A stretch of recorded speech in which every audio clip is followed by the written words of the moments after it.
President Trump says the middle class will be the big winners if the tax reform plan passes. Roll that tape. We're going to cut taxes for the middle class, make the tax code simpler and more fair for everyday Americans, and we are going to bring back the jobs and wealth that have left our country, and most people thought left our country for good.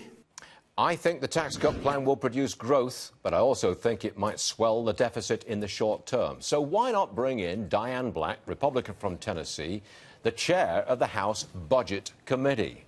I don't think there's any way around it, ma'am. I don't think you can avoid swelling the deficit. You've got 3 hurricanes to pay for and a tax cut which does lessen the revenue to the Treasury in the very early going.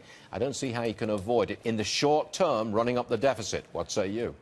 Well, you are right. I mean, in the short term, we are going to see that things are going to have to equalize. But you know, Stuart, that when you cut taxes and you put more money in the economy, then you have a tremendous amount of growth. And considering the fact that we have been less than 2% for the last 8 years, anything above that is good. But I think we're going to see, and we're already seeing 3% growth without even doing this. So what are you projecting? It will equalize. If you're on the Budget Committee, you chair it. I do. If this tax cut package goes through roughly as it is now, and I think we know the rough outlines of this package, what kind of growth rate do you think we can get next year? Well, we've been really cautious on our budget committee, and of course our budget was done several months ago before we even actually saw the economy pick up the way it is. But we used some really good conservative economists to help us, and we're predicated on a 2.7% growth over that 10-year period. But I think it's going to be so much more than that. And as I say, we were very conservative in our estimates because we didn't want anyone to say, well, you're beyond what really will actually happen. It has to be a lot better than 2.7% if you're going to pay for these tax cuts. That's right. And so we're looking at probably at least 3. Right now it's 3.1% on the GDP growth over this last quarter. And so we're very excited that the economy will grow. And it does. I mean, we know that's the principles. You put more money back in the economy. People have more money in their pockets, which means more goods and services, and that means more growth. Okay. In addition to what we're going to do in the tax code.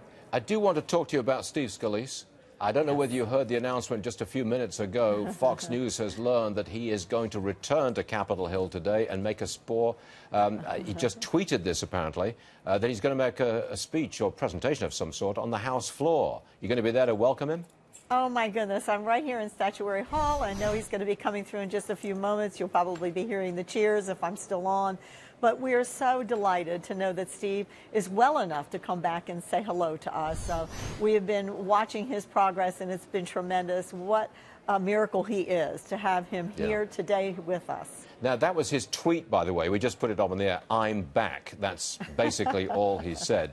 But I hope if he walks past you, if you meet him, would you pass along the very best wishes from Varney and Company? It would be great to see him back. I will absolutely do so for you. Please. Thanks very much.